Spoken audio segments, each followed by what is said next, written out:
اور لوگوں کو سامنے بٹھا کے شرمندہ نہیں کرتے تھے. یہ حضور اقدس صلی اللہ علیہ وسلم میں بات تھی. جب تو تنہائی میں کہہ دیا، اور یا پھر عام لوگوں کے مجمع میں فرماتے تھے ما بال اقوام، لوگوں کو کیا ہو گیا ہے، کیوں ایسی بات کرتے ہیں، لوگوں کو کیا ہو گیا ہے، کیوں فلاں چیز کا خیال نہیں کرتے. تو جس کو کہنا ہوتا تھا بات اس تک پہنچ بھی جاتی تھی اور پردہ بھی رہ جاتا تھا. یہ شریعت کا مزاج ہے، رسول اللہ صلی اللہ علیہ وسلم کا مزاج ہے. وَقُلْ لَهُمْ فِي أَنفُسِهِمْ قَوْلًا بَلِيغًا. اللہ نے فرمایا ان منافقوں کو یا تو تنہائی میں آپ کہہ دیجئے یا پھر وہ بات کہیے جو ان کے حق میں خود انہیں نفع دے گی کہ اپنی حالت کو بدلو، ٹھیک ایمان قبول کر لو، ظاہر اور باطن کو ایک کر لو، کیوں دوہری دوہری باتیں کرتے ہو. وَمَا أَرْسَلْنَا، اور ہم نے نازل ہی نہیں کیا، مِن رسول، کوئی بھی رسول. یہ من جو ہے نا تاکید کے لیے لائیں کہ کوئی رسول ہم نے دنیا میں نہیں بھیجا الا مگر یہ کہ لیطاع باذن اللہ، کہ اللہ کے حکم سے، اللہ تعالی کے امر سے اس کی اطاعت کی جائے. یعنی ہر رسول علیہ الصلوۃ والسلام جو تھے وہ مطاع تھے، ان کی اطاعت ہونی ضروری تھی. اور اگر اس سے مراد یہ لے لیں کہ حضور اقدس صلی اللہ علیہ وسلم کے بارے میں نازل ہوئی ہے تو پھر یہ ہوگا کہ وما ارسلنا من رسول، ہم نے رسول صلی اللہ علیہ وسلم کو بس بھیجا ہی اس لیے ہے الا لیطاع، کہ تم ان کی اطاعت کرو باذن اللہ، اور اللہ کے فرمان سے اطاعت کرو، اللہ کے حکم سے. ایک تو رسالت کا منصب خود اس بات کا تقاضا کرتا ہے، اوپر سے اللہ کا حکم بھی یہی ہے کہ رسول اللہ صلی اللہ علیہ وسلم کی بات تم نے ماننی ہے.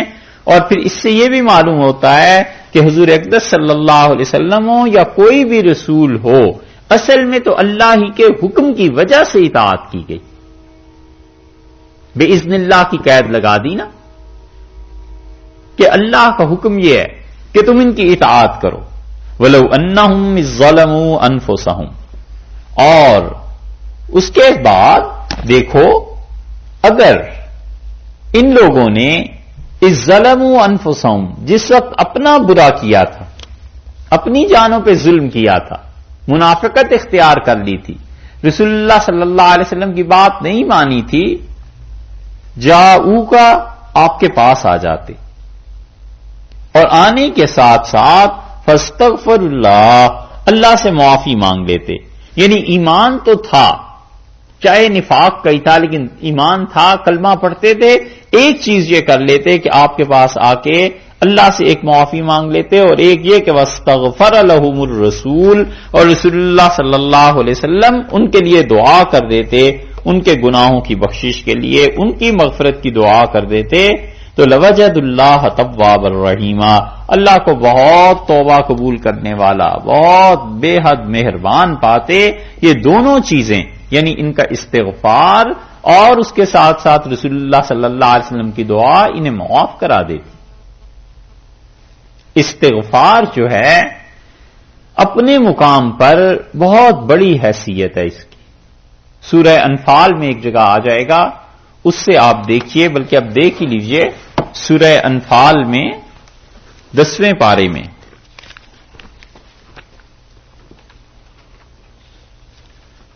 بالکل آخر پہ 9ویں پارے میں، 9ویں پارے کا بالکل آخر ہے.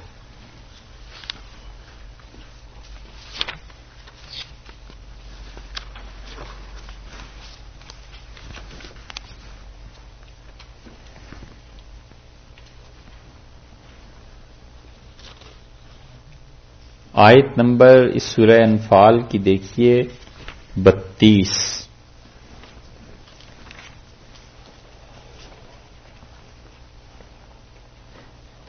نواں پارہ سورہ انفال 8 نمبر سورت ہے اور 32 نمبر آیت ہے اس کی.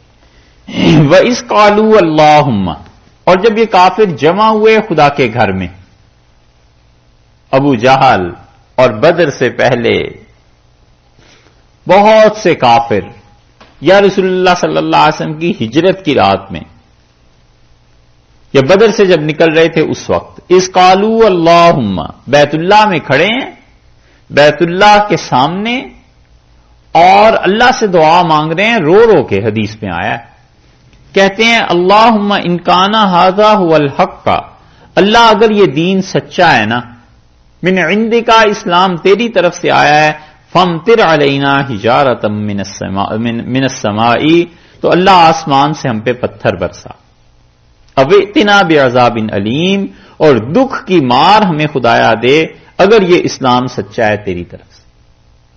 دیکھا ہے کبھی کبھی آدمی اخلاص سے اللہ سے بددعا مانگ لیتا ہے، یہ حال ہے، تو عقل کرے، بددعا کیوں دے، بددعا کیوں مانگے؟ یہ کہہ دیتے کہ اللہ اگر یہ دین واقعی تیری طرف سے ہے اور سچا ہے تو خدایا پھر ہمیں بھی اتباع کی توفیق دے، اور اللہ اگر یہ نہیں ہے تو ان ظالموں کو برباد کر، ختم ہو یہ قصہ، مکہ میں گھر گھر میں فساد مچ گیا۔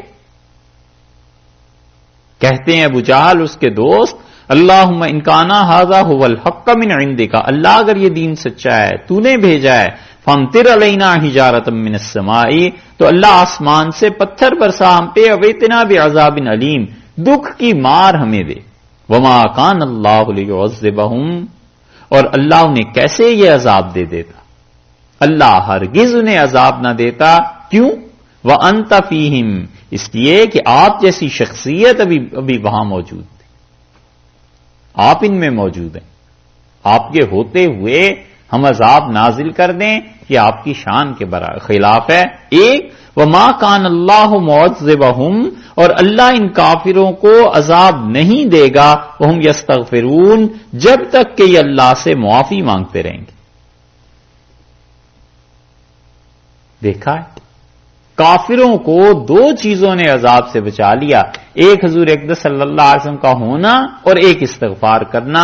جو صحابہ رضی اللہ عنہ میں سے بعد میں مسلمان ہو گئے نا اور صحابہ رضی اللہ عنہ میں شمار ہونے لگے، انہوں نے کہا، ان سے پوچھا گیا کہ کیا تم استغفار کرتے تھے؟ اللہ نے قرآن میں کہا ہے، انہوں نے کہا رات کو سونے سے پہلے ہم اللہ سے معافی مانگتے رہتے تھے کہ خدایا جو گناہ ہو گئے معافی ہو جائے۔ اتنا کام ہے، اتنے کام کی چیز ہے استغفار کی کہ کافروں پر اللہ کا عذاب رک گیا، تو مومن استغفار کرے تو اس سے تو پھر کہنے ہی کیا۔ دیکھا یہ ہے چیز۔ اللہ تعالیٰ نے فرمایا ہے کہ اگر وہ خدا سے معافی مانگتے منافق اور رسول اللہ صلی اللہ علیہ وسلم ان کے لیے معافی کی درخواست دیتے تو اللہ کو بہت توبہ کا قبول کرنے والا، رحم فرمانے والا بات، بہت زیادہ یہ بات ہوتی۔ فلا وربک، ہرگز نہیں، وربک، اور تیرے پروردگار کی قسم ہرگز نہیں۔ فلا یا تو آیا ہے نفی کے لیے کہ فلا، جو کچھ یہ کہتے ہیں نا منافق، ہرگز بات ایسے نہیں ہے۔ یہ جو کہتے ہیں کہ ہم اچھی نیت سے گئے تھے، یہ چیزیں تھیں، یہ چیزیں تھیں، فلا ہو ہی نہیں سکتا، بالکل ایسے نہیں ہے۔ ایک چیز یا یہ بات ہے ہاں ایک بات اور رہ گئی اس میں، واستغفر لهم الرسول، جو ہے نا کہ رسول اللہ صلی اللہ علیہ وسلم ان کے لیے استغفار کرتے تو منافقین کو صحیح ایمان نصیب ہو جاتا، اللہ معاف کر دیتا منافقت کو۔ اور آپ اندازہ کیجئے یہ منافقوں کے لیے اللہ فرما رہے ہیں، تو جن صحابہ رضی اللہ عنہم کے لیے دن رات وہ دعائیں مانگتے تھے اور جن پر نظر عنایت تھی اور مہربانی کی اور کرم کی نظر تھی، ان کا کیا حال ہوگا؟ ایک یہ حضرت جابر ابن عبداللہ رضی اللہ عنہ کہتے ہیں رسول اللہ صلی اللہ علیہ وسلم نے مجھ سے جس رات ایک اونٹ کا سودا کیا، ہم لوگ سفر میں تھے، اس ایک رات میں 20 مرتبہ سے زیادہ میرے لیے دعا مانگی اور فرمایا اللہ جابر کو معاف فرما، اللہ جابر پہ مہربانی کر، رحم کر۔ یہ ایک ایک آدمی کے ساتھ حضور اقدس صلی اللہ علیہ وسلم کا صحابہ رضی اللہ عنہ میں یہ حال تھا۔ تو اس لیے ان کا مقام بھی دیکھنا چاہیے۔ یہ منافقوں کی بات ہے کہ منافق آئیں آپ کے پاس، اللہ سے معافی مانگیں اور آپ ان کے لیے معافی کی درخواست پیش کریں، آپ ان کے لیے استغفار کریں تو اللہ کیا ہے، رسول ان کو بخشواتا صلی اللہ علیہ وسلم، تو اللہ کو بڑا مہربان، توبہ کا قبول کرنے والا بات ہے۔ فلا، ہرگز وہ بات نہیں ہے۔ ایک ترجمہ، یا بعض رات کہتے ہیں کہ لا جو ہے نا اس میں، یہ جو آگے قسم کھائی ہے خدا نے وربی کا، اس کی تاکید کے لیے آ رہا ہے، اس میں مزید وزن پیدا کرنے کے لیے آ رہا ہے، جیسے لا اقسم بیوم القیامہ، اور میں قسم کھاتا ہوں قیامت کے دن کی۔ کئی جگہ اللہ تعالیٰ لا سے لا اقسم بہذا البلد، ہم قسم کھاتے ہیں اس شہر کی۔ تو لا جو ہے عربی میں نفی کے لیے بھی آتا ہے، اور لا کبھی کبھی قسم میں تاکید پیدا کرنے کے لیے بھی. تو فلا وربک، اور ہم قسم کھاتے ہیں، قسم کھاتا ہے تمہارا پروردگار کس چیز کی؟ لا یؤمنون، ہرگز ایمان والے نہیں ہو سکتے، کوئی بھی ایمان والا نہیں ہو سکتا، حتیٰ یہاں تک کہ پہلی بات تو یہ ہے کہ جو حق کے منہ کا آپ کو اپنا منصف تسلیم کریں. آپ کے بارے میں ان کا ایمان نہیں ہوگا جب تک کہ آپ کے بارے میں وہ یہ نہ جانیں کہ آپ منصف ہیں، آپ فیصلہ فرمانے والے ہیں. جو حق کے منہ کا حکم کا ماننا، تسلیم کرنا، یہ چیز ہے. اس لیے اولو الامر بھی جو ہے، جو صاحب اختیار ہے ملک میں کسی بھی شعبے میں، اس کی بھی اطاعت حضور اقدس صلی اللہ علیہ وسلم کی اطاعت کے ضمن میں ہے، اس کے ساتھ مشروط ہے. اسی لیے مدینہ منورہ میں یہ مسلمہ بن عبد الملک بن مروان تھا، یہ آیا اور اس نے ابو حازم رحمت اللہ علیہ سے کہا کہ آپ لوگ ہماری کیوں اطاعت نہیں کرتے؟ اموی تھا، یہ عبد الملک کا بیٹا تھا، شہزادہ تھا، اور اہل مدینہ بنو امیہ سے بہت الرجک تھے، بہت نفرت تھی انہیں. تو اس نے وہ آیت پڑھی کہ اللہ نے فرمایا ہے کہ ان کی اطاعت کرو جو اللہ اور اس کے رسول صلی اللہ علیہ وسلم کی اور پھر اولو الامر کی. تو انہوں نے کہا جو اگلی آیت ہے نا، اس میں اللہ نے اپنا ذکر کیا اور اپنے رسول صلی اللہ علیہ وسلم کا، اسی آیت نے ہمیں روک دیا ہے کہ تمہاری بات مانیں، کیونکہ اس آیت میں یہ آ گیا ہے کہ جس چیز میں ہمارا جھگڑا ہو ہم اس کو اللہ اور اس کے رسول صلی اللہ علیہ وسلم کی طرف لوٹا دیں. تو تم ان چیزوں کی طرف آتے نہیں ہو، اس لیے ہم تمہاری بات نہیں مانتے. یہ چیز آگے آ گئی. اللہ نے فرمایا لا یؤمنون حتی یحکموک، یہاں تک کہ آپ کو حکم مانے، آپ کو پنچ مانے، آپ کو سردار مانے، آپ کو جج مانے، آپ کے فیصلے کو تسلیم کریں. فیما شجر بینہم، جو ان میں آپس میں اختلاف ہو جائے. شجرہ دو چیزوں کا آپس میں الجھ جانا. درخت کو اسی لیے شجر کہتے ہیں نا کہ اس میں شاخیں ایک دوسرے کے ساتھ الجھ جاتی ہیں.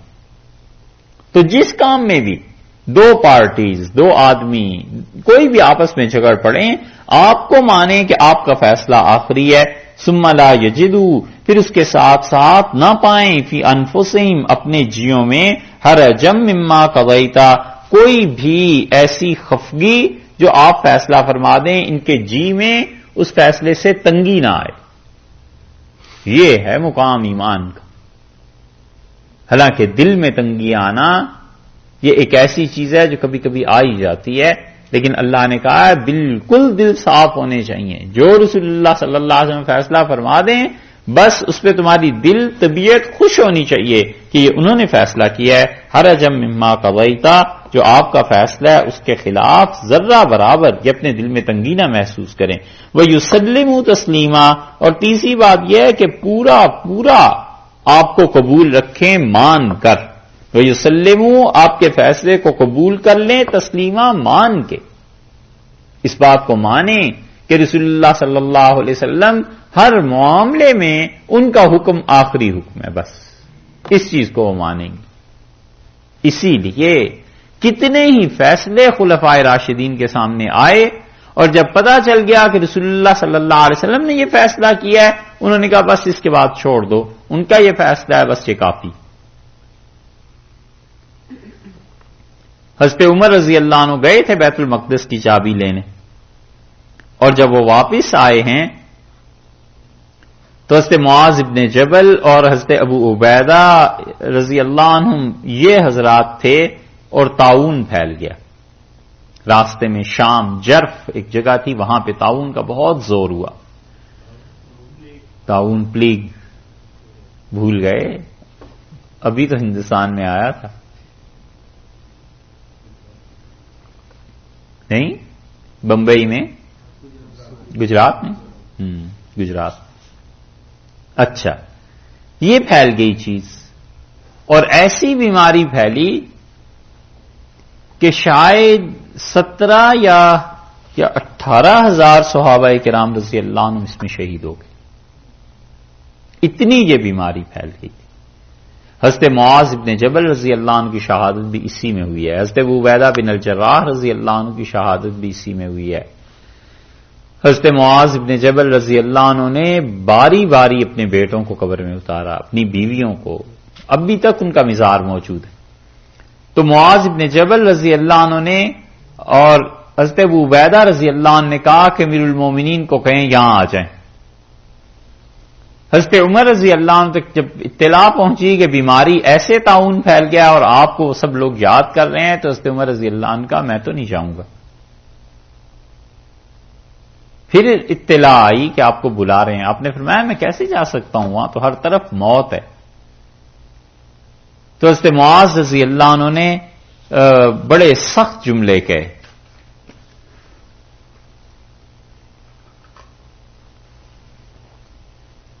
وہ خود حاضر ہوئے حضرت معاذ رضی اللہ عنہ، اور انہوں نے جملوں میں ایک یہ بھی کہا، انہوں نے کہا عمر موت سے بھاگتا ہے تو موت تو پیچھا نہیں چھوڑے گی۔ تو حضرت عمر رضی اللہ عنہ نے کہا نہیں، عمر موت سے خدا کے دوسرے فیصلے زندگی کی طرف بھاگتا ہے، وہ بھی خدائی کا فیصلہ ہے، جتنے دن اس نے مجھے زندہ رکھنا ہے۔ اور فرمایا لو قال غیر، تیرے علاوہ کوئی بات یہ کہتا تو میں اسے جواب دیتا، اور پھر ان کو یہی فرمایا۔ لیکن حضرت عمر رضی اللہ عنہ گئے نہیں، اور انہوں نے شورا بلا لی، بڑے بڑے اکابر صحابہ رضی اللہ عنہ موجود تھے، اور فرمایا اس کا فیصلہ کرو کہ کہیں بھی کوئی وبائی بیماری پھیل جائے وہاں جانا چاہیے یا نہیں جانا چاہیے۔ اور پھر اس پہ بحث ہوئی، اور آخری فیصلے جس پہ پہنچے حضرت عمر رضی اللہ عنہ نے کہا بس یہ لکھو، میں یہ فیصلہ کرتا ہوں کہ وہاں جو لوگ ہیں وہ باہر نہ آئیں، اور جو باہر صحت مند ہیں وہ اس بیماری کی جگہ پہ نہ جائیں۔ بس یہ فیصلہ جب فرما دیا تو اگلے دن حضرت عبد الرحمن ابن عوف رضی اللہ عنہ کہیں گئے ہوئے تھے، وہ آئے اور حضرت عمر رضی اللہ عنہ سے ملے، تو حضرت عمر رضی اللہ عنہ نے کہا معاذ اور ابو عبیدہ اور ان لوگوں نے یہ پیغام بھجوائے ہیں، اور میں نے انہیں کہا ہے کہ نفر من قضاء اللہ الی قدر اللہ، میں اللہ کی ایک تقدیر موت سے بھاگ کے دوسری تقدیر زندگی کی طرف جاتا ہوں۔ تو حضرت عبد الرحمن ابن عوف رضی اللہ عنہ نے کہا کہ آپ کو اتنی باتوں کی کیا ضرورت تھی، وہ فیصلہ کرتے جو رسول اللہ صلی اللہ علیہ وسلم نے فرمایا۔ تو حضرت عمر رضی اللہ عنہ کا مجھے تو نہیں پتا انہوں نے کوئی فیصلہ فرمایا۔ تو انہوں نے کہا رسول اللہ صلی اللہ علیہ وسلم نے ہم سے کہا تھا ایک جہاد کے موقع پہ جب ہم کہیں جا رہے تھے، راستے میں ایسی جگہ تھی جہاں وبا تھی، تو آپ نے فرمایا وہ جو وہاں اندر ہوں ان سے کہنا باہر نہ آئیں، اور جو یہاں تم باہر گزر رہے ہو تو اندر نہ جانا۔ تو حضرت عمر رضی اللہ عنہ لپٹ گئے ان سے اور فرمایا کہ مجھے اتنی خوشی ہوئی ہے اس فیصلے سے کہ آج تک ایسی خوشی نہیں ہوئی کہ میرا فیصلہ رسول اللہ صلی اللہ علیہ وسلم کے فیصلے تک پہنچ گیا۔ یہ ایمان تھا۔ کئی مرتبہ ابن مسعود رضی اللہ عنہ نے ایک فیصلہ کیا اور لوگوں نے کہا یہ وہ فیصلہ ہے جو رسول اللہ صلی اللہ علیہ وسلم نے فلاں کے بارے میں کہا تھا اور آپ کو نہیں پتا۔ تو وہ بہت خوش ہوئے، انہوں نے کہا اچھا میرا فیصلہ اس فیصلے تک پہنچ گیا۔ اتنی محبت تھی کہ عبداللہ ابن عمر رضی اللہ عنہما اونٹنی پہ سفر کرتے تھے مدینہ منورہ سے مکہ مکرمہ، اور اسی راستے پہ آتے تھے جس راستے پہ رسول اللہ صلی اللہ علیہ وسلم آئے تھے، وہ جو ہجرت کا یا مکہ آنے کا راستہ تھا حج میں، اور کئی بار راستے میں کہتے تھے کہ لعلی خفها علی خف ناقۃ النبی صلی اللہ علیہ وسلم، ممکن ہے میری اونٹنی کا پاؤں اس جگہ پر پڑ جائے جہاں رسول اللہ صلی اللہ علیہ وسلم کی اونٹنی کا پاؤں پڑا تھا تو عبداللہ کی قسمت کھل جائے۔ فرماتے ممکن ہے میری اونٹنی کا پاؤں وہاں جا پڑے جہاں اس اونٹنی کا پاؤں لگا تھا۔ اتنا تعلق تھا، اسی لیے اللہ نے کہا کہ لا یجدوا فی انفسہم حرجا مما قضیت، جو فیصلہ آپ کر دیں دل میں اس کے متعلق کوئی تنگی نہ محسوس کریں، بس ویسلموا تسلیما، اور فیصلے کو پورے کا پورا مان لیں۔ وَلَوْ أَنَّا كَتَبْنَا عَلَيْهِمْ، اور اگر ہم ان منافقین پر یہ لکھ دیتے، یہ تو ایک جان کا قضیہ اور ایک زمین کے ٹکڑے کا مسئلہ ہے نا، وَلَوْ أَنَّا كَتَبْنَا عَلَيْهِمْ، اور اگر ہم ان لوگوں کے اوپر یہ لکھ دیتے، فرض قرار دے دیتے کہ أَنِ اقْتُلُوا أَنفُسَكُمْ، اپنی جانوں کو قتل کرو، اب اخرجوا، یا نکلو، من دیارکم، اپنے گھروں سے، ما فعلوہ، تو نہ کرتے اسے، کس چیز کو، یہ ہو کی ضمیر لوٹ رہی ہے قتل نفس کی طرف اور خروج دیار کی طرف، یعنی نہ اپنی جانوں کو قتل کرتے اور نہ اپنے آپ کو گھروں سے نکالتے، الا مگر قلیل منہم، ان میں سے تھوڑے سے تھے جو ایسے کرتے، بہت تھوڑے لوگ ہوتے جو ایسے کرتے، وگرنہ یہ لوگ ایسے کرنے والے نہیں تھے منافقین۔ حدیث میں ایک جگہ یہ بھی آیا ہے کہ اس فیصلے پر ایک یہودی تھا، اس نے اس منافق کا مذاق اڑایا اور اس نے کہا ہم نے اپنے نبی کے ایک فیصلے کو نہیں مانا تھا، جب وہ موسیٰ علیہ السلام طور پہ چلے گئے تھے تو تمہیں پتہ ہے 70,000 آدمی ہم نے خود اپنے ہاتھوں سے ایک دوسرے کو قتل کیا تھا، تب جا کے اللہ نے توبہ قبول کی تھی، اور تمہارے نبی صلی اللہ علیہ وسلم فیصلہ کر دیں اور تم کہتے ہو کسی اور کو جو جا کے وہ فیصلہ دکھاؤ گے، اور اگر وہ یہ فیصلہ کر دیں کہ تم ایک دوسرے کو قتل کرو تو تم کہاں ان کی بات ماننے والے۔ یہ بشر منافق سے اس یہودی نے کہا۔ اللہ نے فرمایا ہے کہ اگر ہم ان منافقوں پر یہ کہہ دیتے کہ تم نکلو اپنے گھروں سے، اب اخرجوا من دیارکم اقتلوا انفسکم، اپنی جانوں کو قتل کرو، اور اس کے ساتھ ساتھ کیا کرو اے منافقین کہ اپنے گھروں سے نکلو، ما فعلوه الا قلیل منہم، ان منافقوں میں سے کوئی نہ کرتے ہاں مگر تھوڑے سے صحیح مومن کر لیتے، ایک ترجمہ یہ، اور دوسرا یہ کیا گیا ہے کہ وَلَوْ أَنَّا كَتَبْنَا عَلَيْهِمْ، یہ ہم کی جو ضمیر ہے نا اس پہ اختلاف، منافقین کے علاوہ پوری دنیا مسلمان کوئی بھی جتنے مسلمان ہیں کسی پر بھی انقتلوا انفسکم، ہم کہتے ہیں کہ ہمارے راستوں میں قتل ہو جاؤ، اب اخرجوا من دیارکم، یہ اپنے آپ کو گھروں سے نکالو، ما فعلوه الا قلیل منہم، تھوڑے سے لوگ ہمارے اس حکم پر عمل کرتے، یعنی ایمان کا جو درجہ تھا اسی کے مطابق ہوتا۔ حضور اقدس صلی اللہ علیہ وسلم یہ آیت جب نازل ہوئی ہے تو آپ نے فرمایا میں ابو بکر کو کہتا تو اس پہ عمل کرتے، اور اس پہ بکر رضی اللہ عنہ سے جب کہا گیا تو انہوں نے کہا اگر اللہ کا حکم یہ ہوتا کہ میں اپنے آپ کو اور اپنے اہل خانہ کو اپنے ہاتھ سے قتل کر دوں تو میں کر گزرتا، اور یہ حقیقتاً ان کا جذبہ تھا۔ ان کے بیٹے عبد الرحمن بن ابو بکر رضی اللہ عنہ کہتے تھے کہ میں جب ایمان میں نے قبول کیا تو میں نے انہیں بتایا کہ ایک دن بدر میں آپ میری زد میں تھے میری تلوار کی، اور میں نے اس لیے نہیں آپ کو کچھ کہا کہ آپ میرے والد ہیں، تو اس نے بکر رضی اللہ عنہ مجھ سے کہا کہ اگر تو میری زد میں آ جاتا نا میری تلوار کی تو میں تو تجھے نہ چھوڑتا۔ یہ ایمان تھا۔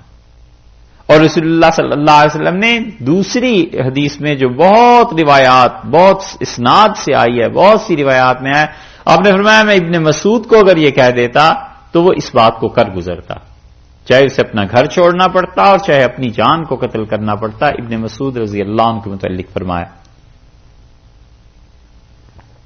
ان اقتلوا انفسکم او اخرجوا من دیارکم ما فعلوه الا قلیل منہم، تھوڑے سے لوگ اس پہ عمل کریں، لیکن اللہ نے یہ حکم دیا ہی نہیں۔ اور اس کے علاوہ ایک بات یہ ہے کہ اللہ نے حکم تو نہیں دیا اس موقع پہ، مگر جنہوں نے اس سے پہلے ہجرت کی تھی اور جو بدر اور احد میں شہید ہوئے تھے، بدر میں کم اور احد میں بہت بڑی تعداد 70 صحابہ رضی اللہ عنہ، وہ یہی چیز تو تھی کہ اگر ہم انہیں کہتے کہ انقتلوا انفسکم، اپنی جانوں کو قتل کرو، اب اخرجوا من دیارکم، اپنے گھروں سے نکلو، ما فعلوه الا قلیل منہم، تو بس تھوڑے سے لوگ اس کو کرتے۔ یہ تھوڑے سے میں صحابہ کرام رضی اللہ عنہ تو سارے ہی ہیں، مہاجرین ہو گئے، اور اللہ نے انہیں حکم دیا گھروں سے نکلو، چل پڑے۔ اور یہ اوپر کہ اپنی جانوں کو قتل کرو، تو اپنی جانوں کو سب نے جہاد میں پیش کر دیا۔ یہ تو اللہ کی تقدیر تھی کہ لوگ واپس آ جاتے تھے، وگرنہ اپنی طرف سے تو انہوں نے جانوں کو پیش کر ہی دیا تھا نا۔ وَلَوْ أَنَّهُمْ فَعَلُوا، اور اگر لوگ وہ کرتے، اگر ہم حکم دیتے اور پھر لوگ اس کو کر لیتے تو مَا يُوعَظُونَ بِهِ، جس کی انہیں نصیحت کی گئی تھی، لَكَانَ خَيْرًا لَّهُمْ، یہ بات لوگوں کے لیے بڑی اچھی ہوتی۔ ہماری بات کو اگر مان جاتے اور اگر یہی کریں تو ان کے جو نصیحت ہوئی ہے لَكَانَ خَيْرًا لَّهُمْ، ان کے حق میں بہتر ہوتا، وَأَشَدَّ تَثْبِيتًا، اور کیا ہوتا؟ اشد تثبیتا، زیادہ ثابت قدم رہتے، زیادہ جم جاتے دین پہ۔ اس پہ ایک بات سمجھنے کی ہے، اس سے معلوم ہوتا ہے آیت سے کہ اللہ نے فرمایا ہے کہ اگر وہ کام کرتے جو ہم نے کہا ہے تو اس میں ایک تو خیر کی بات تھی اور دوسری یہ دین پر زیادہ جم جاتے. دو باتیں ہو گئیں. اس کا مطلب یہ ہے کہ آدمی جتنا جتنا اللہ کی باتوں پر عمل کرتا جاتا ہے ایمان اتنا بڑھتا چلا جاتا ہے, ایمان میں اتنا ہی مضبوط ہوتا چلا جاتا ہے. ایمان کی قوت ضعف سے یقین کی طرف جاتی ہے, کمزوری سے بڑھتی چلی جاتی ہے جب عمل کرتا چلا جاتا ہے. اور ہم مسلمان کہتے ہیں پہلے ایمان مضبوط ہو پھر عمل کر لیں گے. اللہ کہتا ہے عمل کرتے رہو. الٹی بات ہو گئی نا. کہتے ہیں جی ہمارا ایمان ہی بس اتنا کمزور ہے, ایسا ہے. ارے بھئی عمل کرو تو ایمان بنے گا نا, پھر کمزور ہے تو پھر اسے مضبوط کر لو. اللہ نے یہی فرمایا کہ اگر جو چیز ہم نے کہی ہے اس پہ عمل کرتے لکان خیر اللہم, جن کے لیے اچھا بھی ہوتا, وہ اشد تثبیتا, اور زیادہ ثابت قدم رکھتا. زیادہ ثابت قدم رکھتا تو پھر کیا ہوتا؟ واہ. اور یہ واو جو ہے نا یہ اصل میں عاطفہ ہے.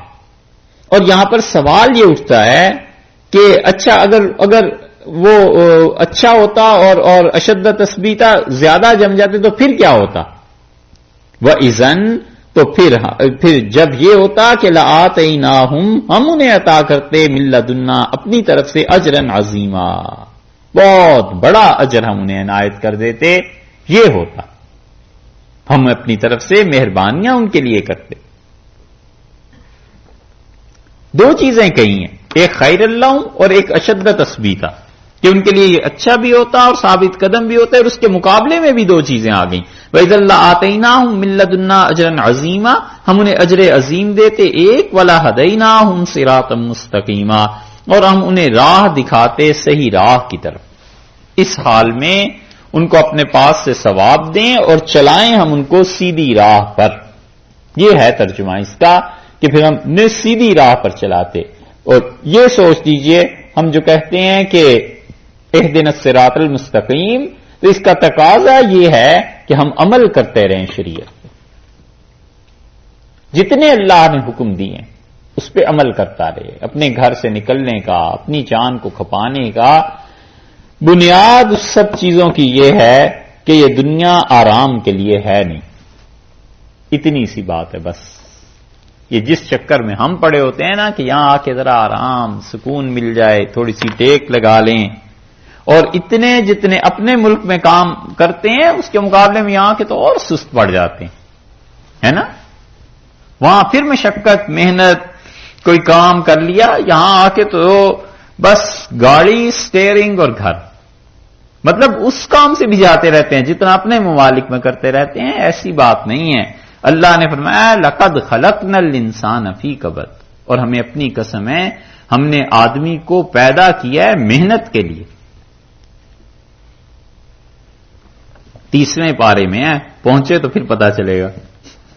اللہ نے فرمایا ہمیں قسم ہے ہم نے انسان کو پیدا کیا ہے محنت کے لیے. تو محنت کرنی پڑتی ہے.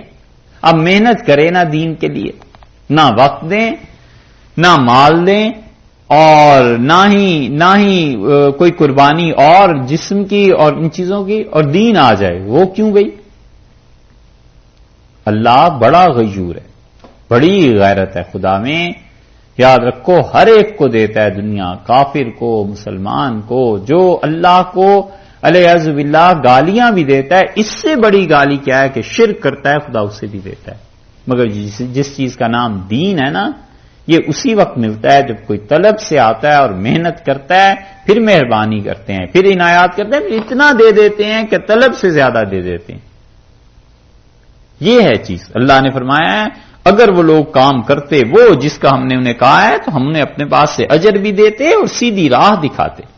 وَمَن يُطِعِ اللَّهَ, اور جو کوئی اطاعت کرے اللہ کی. یہ آیات آ رہی ہیں بھی مشکل, تو اس میں سے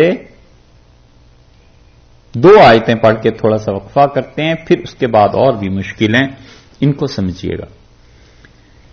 وَمَن يُطِعِ اللَّهَ, اور جو اطاعت کرے اللہ کی, والرسول اور رسول اللہ صلی اللہ علیہ وسلم کی, فَأُولَئِكَ, سو ایسے لوگ مَعَ الَّذِينَ, ساتھ ہوں گے, أَنْعَمَ اللَّهُ عَلَيْهِمْ, ان کے جن پر انعام کیا اللہ نے من النبیین انبیاء علیہ الصلوۃ والسلام والصدیقین اور صدیقین والشہداء اور شہداء والصالحین اور نیک لوگ وحسن اولئک رفیقا اور یہ کیا ہی اچھی معیت ہے جو اللہ نے انہیں دی ہے. جو لوگ چلتے ہیں اللہ کے حکم پہ اور رسول اللہ صلی اللہ علیہ وسلم کی بات پہ وہ ان کے ساتھ ہیں. انعم اللہ علیہم جن کو اللہ نے نوازا ہے من النبیین نبی والصدیقین اور صدیق 2 والشہداء اور شہید 3 والصالحین اور صالح نیک بخت 4 وحسن اولئک رفیقا اور خوب ہے ان کی رفاقت. کیا ہی اچھی رفاقت ان چاروں کی ہے جن کے ساتھ جا کر کوئی مل جائے. یہ جو ہم کہتے ہیں نا کہ یہ آیات مشکل ہیں، اس کا مطلب یہ ہے کہ مفسرین نے جو کچھ اس پہ لکھا ہوتا ہے یہ بڑا مشکل ہے. یہ الگ بات ہے کہ آپ کے سامنے ایسی آپ کی طلب کی برکت سے آپ کی صحبت جو ہمیں حاصل ہوئی اس برکت سے آپ جیسے نیک لوگوں کی برکتوں سے اس کی رحمت سے کوئی مقام سمجھ میں آ جائے تو عرض کریں. یہ ایک الگ بات ہے، لیکن مفسرین جو لکھتے ہیں نا وہ اتنا مشکل ہو جاتا ہے سمجھنا کبھی کبھی کہ کیا کرے آدمی. یہاں پر بحث سب سے زیادہ دشوار جو ہے نا وہ یہ ہے کہ یہ لوگ ہیں کون. 4 تو ہو گئے طبقے، انبیاء علیہ السلام 1، صدیقین 2، شہداء 3، صالحین 4. ان چاروں کی رفاقت جنہیں ملے گی وہ کون ہے؟ اور دوسرے یہ کہ یہ 4 درجے خود کیا چیز ہیں، اور تیسرے یہ کہ کیا کوئی ایک ہی شخص ان 4 درجات میں آ سکتا ہے یا یہ کہ 4 درجے ہی الگ ہیں. یہ ساری مباحث مفسرین نے یہاں کی ہیں. اور پہلا بہت مشکل مرحلہ ہے کہ یہ ہیں کون. میں یطع اللہ والرسول یہ کون ہے جو اللہ کی اطاعت کرے اس کے رسول صلی اللہ علیہ وسلم کی. تو خلاصہ اس ساری بحث کا یہ ہے کہ اس سے مراد وہ آدمی ہے جو صرف فرض اور واجب کام کرتا ہے. صرف وہ آدمی جو فرض پڑھتا ہے، مثلا نماز میں 4 فرض پڑھے زور کے نکل گیا، سنتیں چھوڑ دی، 3 فرض پڑھ لیے مغرب کے نکل گیا، عشاء میں وتر واجب ہیں وہ پڑھ لیے اور 4 فرض کیے پورے کیے باقی چھوڑ دی. عام زندگی میں حضور اقدس صلی اللہ علیہ وسلم کی سنتوں پہ عمل نہیں کیا، جو چیز محض فرض اللہ نے کی تھی وہ کر دی. بس زکوٰۃ فرض تھی وہ دیتا رہا، باقی کوئی خرچ نہیں کیا. حج ایک مرتبہ عمر میں فرض تھا کر آیا، پھر کبھی حج کے لیے نہیں گیا باوجود استطاعت کے. یہ وہ ہیں لوگ. کیونکہ اگر آپ یہ مان لیں، بس یہ بات سمجھ چاہیے، اگر آپ یہ مانیں کہ یہ وہ لوگ ہیں جو سنتوں کی بھی پیروی کرتے ہیں، مستحب کام بھی کرتے ہیں، ہر نیکی کرتے ہیں، تو پھر تو وہ خود ہی اتنے نیک ہوں گے کہ ان کو کسی کی معیت کی ضرورت ہی کیا ہے. وہ تو خود صالحین کے درجے میں آئیں گے جو 4تھا درجہ ہے، وہ تو خود ہی صالح ہو جائیں گے. پھر تو کوئی اور قوم ہو جو ان کی معیت، ان کی رفاقت، ان کی کمپنی میں رہے نا. ٹھیک ہے، یہ سمجھے. اس پہ صفحات لکھے ہیں مفسرین نے. اتنی مشکل یہ بات ہے. وہ کہتے ہیں کہ اس سے مراد وہی ہیں گناہگار جو سنت پہ عمل نہیں کرتے، صرف فرض اور واجب کے درجے میں رہ گئے. اللہ نے کہا ہے کہ ان کی نیت، ان کا ایمان وہ اتنا اچھا ہمیں قبول ہے. دیکھو خدا کی رحمت، دیکھو خدا کی مہربانیاں. اللہ نے کہا ہے جو اس حال میں بھی ہوں کہ فرض اور واجب ادا کر دیں اور مستحبات وغیرہ یہ چیزیں چھوڑ دیں، کچھ بھی نہیں ہے، تو پھر فاولئک مع الذین انعم اللہ علیہم من النبیین، اللہ انہیں ساتھ رکھے گا ان کے جن پہ اللہ نے اپنا فضل فرمایا. اور اگر کوئی آدمی سنتوں کی بھی پیروی کرتا ہو اور مستحب کام بھی کرتا ہو، سوچو وہ خود کتنی بڑی چیز بن جائے گی. وہ تو خود ان میں آ جائے گا نا. نبی تو ہو نہیں سکتا، صدیقین، شہداء یا صالحین تینوں میں سے وہ خود کسی درجے میں آ جائے گا، تو اللہ کے ہی گناہگاروں کو تو اسی کے ساتھ کر دے گا. یہ بات سمجھ میں آئی؟ نہیں آئی.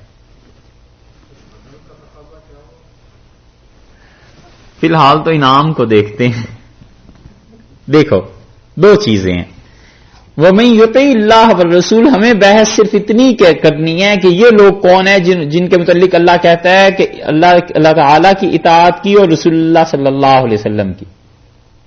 صرف ہمیں یہ آدمیوں کو دیکھنا ہے. ٹھیک ہے، ایک جماعت ہے، ان کو ملنا ہے، کمپنی حاصل ہونی ہے. یہاں 4 آدمی ہیں، ایک نبی ہیں علیہ الصلوۃ والسلام، ایک صدیق، شہید اور صالح. صالح آدمی مثلا وہ ہے جس نے شریعت کے تمام کاموں پر حد الوسع عمل کیا، فرض پہ بھی، سنت پہ بھی، مستحب پہ بھی، ہر چیز پہ. نیت بھی ٹھیک رہی، بڑا صالح آدمی تھا. صدیق ہوا، وہ بھی ایسے ہی ہے. شہید ہوا، اس نے تو جان ہی اللہ کی راہ میں کھپا دی. یہ جو ادھر پہلی جماعت ہے، من یطع اللہ والرسول، جنہوں نے اطاعت کی اللہ کی اور رسول اللہ صلی اللہ علیہ وسلم کی. اگر ہم یہ مانیں کہ یہ وہ لوگ ہیں جنہوں نے ہر چیز میں اطاعت کی، سنت پہ بھی عمل کرتے رہے، بہت نیک اور پارسا ہو گئے، تو پھر انہیں آخر ضرورت ہی کیا ہے ادھر معیت کی، ان کے ساتھ ہونے کی؟ کیونکہ وہ تو 3 درجے تو یہ اور یہ ایک ہی ہو گئے، شہید، صالح اور صدیق. کیونکہ انبیاء علیہ السلام کا درجہ کوئی پا نہیں سکتا. تو لا محالہ ان کے بارے میں ماننا پڑے گا کہ یہ وہ لوگ ہیں جو سنت پر عمل نہیں کرے تھے، صرف فرض اور واجب پر رک گئے تھے. اب سمجھ آئے؟ جب فرض اور واجب پر عمل کرتے رہے تو اللہ نے کہا ہم تم سے جو بہتر درجے کے لوگ تھے قیامت میں، ہم ان کے ساتھ ملا دیں گے. ٹھیک ہے، ایک بات. دوسری بات جس پر مرزائی دھوکہ دیتے ہیں، وہ کہتے ہیں کہ اللہ تعالیٰ نے یہ کہا ہے کہ وہ نبی ہو جائے گا، صدیق ہو جائے گا، شہید ہو جائے گا، صالح ہو جائے گا. اور یہ اتنا بڑا دھوکہ ہے، وہ اس آیت کو پیش کرتے ہیں اور کہتے ہیں کہ اللہ تعالیٰ نے فرمایا ہے کہ جو اطاعت کرے اللہ کی اور اس کے رسول صلی اللہ علیہ وسلم کی، وہ ترقی کرتے کرتے کرتے کرتے اس درجے پر پہنچ جائے گا کہ اسے نبوت مل جائے گی. یہ ہے ظلم. اسی لیے ہم کہتے ہیں کہ کوئی بھی رسول اللہ صلی اللہ علیہ وسلم کے بعد نبوت کا دعویٰ کرے یا کم سے کم اتنا ہی قائل ہو کہ نبوت جاری ہے، بلا شک و شبہ وہ کافر اور مرتد ہے. اور اسی وجہ سے ہم کہتے ہیں کہ مرزائی سارے کے سارے کافر ہیں. لاہوری گروپوں، قادیانیوں جو اسے مانتے ہیں مرزا غلام احمد قادیانی کو مجدد، وہ بھی کافر ہیں، اور جو اسے نبی مانتے ہیں وہ تو ہیں ہی ہیں. غلام احمد قادیانی کو کوئی مسلمان مانتا ہے وہ بھی کافر ہے، اس لیے کہ وہ تو دعویٰ نبوت کا کرتا ہے علیاذ باللہ، اور وہ دعویٰ یہ کرتا ہے کہ حضور اقدس صلی اللہ علیہ وسلم سے بھی زیادہ آگے کے درجے کا. ہم کہتے ہیں اس سے مراد یہ ہے، اللہ تعالیٰ نے مراد کیا، خود خدا نے صاف کہا کہ جو اطاعت کرے اللہ اور اس کے رسول کی، یہ ان کے ساتھ ہوں گے، جنت میں ساتھ ہوں گے، درجوں میں ساتھ ہوں گے، کہ قیامت کے حشر کے میدان میں ساتھ ہوں گے، جہاں بھی ہوں گے ساتھ رہیں گے. ساتھ رہنے کا یہ مطلب تھوڑا ہی ہے کہ یہ خود بھی نبی بن جائیں گے. ساتھ رہنے کا یہ مطلب تھوڑا ہی ہے کہ یہ شہید اور صدیق بھی بن جائیں گے. اگر یہی ساتھ رہنے کا مطلب ہے، ہم نے ایک مرزائی تھے، انہوں نے اسی آیت کو ہم سے کہا، تو ہم نے کہا اس پہ غور کیجئے. ساتھ رہنے کا اللہ نے کہا، ماں کا لفظ استعمال فرمایا، ماں یعنی اس کی کمپنی میں ان کے ساتھ رہیں گے. کہنے کے نہیں، ساتھ رہنے کا مطلب یہ ہے کہ وہ اور وہ ایک ہی ہو جائیں گے. تو میں نے کہا آپ کے صاحبزادے بھی ساتھ ہیں، تو پھر ان کا تعلق آپ کی اہلیہ سے کیا بنا؟ پہلے تو وہ سمجھے نہیں، پھر جب سمجھے تو میں نے کہا میں تو اتنا ہی مان سکتا ہوں کہ آپ کے ساتھ ہیں صاحبزادے، میں یہ نہیں مان سکتا کہ آپ اور یہ ایک ہی ہو گئے. تو پھر گھبرائے، کہنے کہ نہیں یہ کیسی باتیں کرتے ہیں. میں نے کہا آپ نے خود ہی اصول قائم کیا ہے کہ ساتھ ہونے کا مطلب یہ ہے کہ وہ اس میں شامل ہی ہو گئے، وہی کچھ بن گئے، تو پھر بیٹا باپ بن جانا چاہیے، پھر لا محالہ اس کو بھی شوہر بن جانا چاہیے. سوچیں ذرا کہاں بات پہنچاتے ہیں.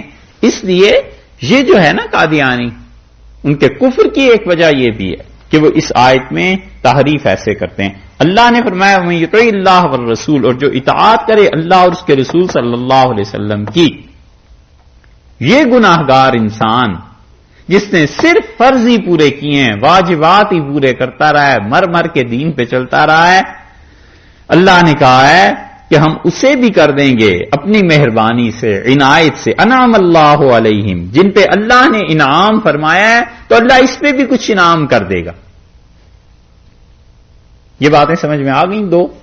اب دیکھیے تیسری بات، من النبیین، اور یہ ایسا ہو جائے گا ان کے ساتھ انبیاء علیہ الصلوۃ والسلام کے درجے میں چلا جائے گا، یعنی انبیاء علیہ الصلوۃ والسلام اسے اپنے ساتھ رکھیں گے۔ ایسی کئی چیزیں حدیث میں آئی ہیں۔ یہ آیت کریمہ کے نزول کی ایک بات یہ بھی ہے کہ بہت سے صحابہ کرام رضی اللہ عنہم حاضر ہوئے مختلف اوقات میں، اور رسول اللہ صلی اللہ علیہ وسلم بس یہی پوچھتے رہے کہ اللہ کے رسول وفات کے بعد کیا ہوگا؟ آپ تو اتنے بلند و بالا مقام پہ ہوں گے تو ہم آپ سے کو دیکھنے سے محروم ہو جائیں گے۔ رسول اللہ صلی اللہ علیہ وسلم نے بھی کمال کے جوابات دیے۔ ایک صحابی رضی اللہ عنہ نے عرض کیا کہ میں اس سے ڈرتا ہوں کہ آپ کو دیکھ نہیں پاؤں گا، تو آپ نے فرمایا کیوں؟ انہوں نے کہا جنت میں آپ اس مقام پہ ہوں گے جہاں ہم جیسوں کی رسائی کہاں ہوگی، تو آپ نے فرمایا میں تمہارے گھر آ جایا کروں گا۔ انہیں یہ آسان سا جواب دیا۔ ایک آدمی سے رسول اللہ صلی اللہ علیہ وسلم نے فرمایا کہ تم بالکل بے فکر رہو، اللہ تعالیٰ ہمیں اکٹھا کر دے گا۔ حضرت کعب بن اسلمی تھے رضی اللہ عنہ، انہوں نے اصل میں رسول اللہ صلی اللہ علیہ وسلم کے لیے صحیح مسلم کی روایت میں آیا ہے کہ ایک مرتبہ رات کو تہجد کے وقت پانی بھی رکھ دیا، مسواک بھی، مصلی بھی بچھا دیا، ساری خدمت کی، تو حضرت صلی اللہ علیہ وسلم جب تشریف لائے تو خاص ایک کیفیت طاری تھی، اور آپ نے فرمایا کعب مانگو جو تمہارا جی چاہے۔ تو مانگنے والے نے بھی کیا چیز مانگی؟ انہوں نے کہا اللہ کے رسول جنت میں آپ کے ساتھ رہوں، یہ دے دیجیے۔ تو رسول اللہ صلی اللہ علیہ وسلم نے فرمایا کہ اعنی علیہ کثرت السجود، اگر تم یہ مقام چاہتے ہو تو اللہ کو بہت سجدے کرتے رہو، جنت میں میرے ساتھ ہوگے۔ حضرت انس رضی اللہ عنہ کو اس بات کی بڑی تمنا تھی، تو رسول اللہ صلی اللہ علیہ وسلم کے پاس ایک مرتبہ بیٹھے ہوئے تھے، ترمذی کی روایت میں آتا ہے رسول اللہ صلی اللہ علیہ وسلم نے ہاتھ پکڑ لیا اور فرمایا انس کیا چاہتے ہو؟ انہوں نے کہا اللہ کے رسول چاہتا ہوں کہ حشر میں قیامت میں جب قبر سے اٹھیں تو آپ کے ساتھ ہی رہوں۔ تو آپ نے فرمایا ٹھیک ہے ہمارا وعدہ ہے تم ہمارے ساتھ رہو گے۔ انہوں نے عرض کیا اتنے لوگ ہوں گے، اتنی بھیڑ ہوگی تو آپ ہوں گے کہاں؟ ساری نشانیاں انہوں نے بھی پوچھ لی، کسر نہیں رہنے دی۔ رسول اللہ صلی اللہ علیہ وسلم میں وہاں ہوں گا جہاں لوگوں کے اعمال تل رہے ہوں گے۔ تو عرض کیا اگر وہاں نہ ہوں تو آپ نے فرمایا پھر حوض کوثر پہ۔ انہوں نے کہا اگر وہاں بھی نہ ہو، فرمایا اللہ تعالیٰ جہاں حساب لے رہا ہوگا بندوں کا وہاں پہ۔ تو میں نے عرض کیا وہاں بھی نہ ہو، تو فرمایا نہیں، ان تین مقامات سے ہٹوں گا نہیں، اور تم مجھے ملو گے تو تمہارا ہاتھ یوں پکڑ کے اللہ کے سامنے لے جاؤں گا اور کہوں گا اس نے میری بڑی خدمت کی ہے، اسے جنت میں میرے ساتھ رکھیں۔ کئی لوگوں سے رسول اللہ صلی اللہ علیہ وسلم نے ایسے ہی ارشاد فرمایا۔ تو جو صحابہ رضی اللہ عنہم پریشان تھے کہ قیامت میں کیسے ساتھ ہوگا، اللہ نے ان کے لیے یہ نازل کر دی۔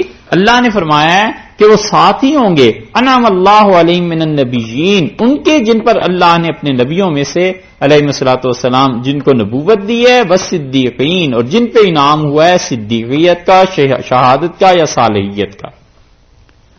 اور بھی بہت سے لوگوں کا امت میں بھی ہے۔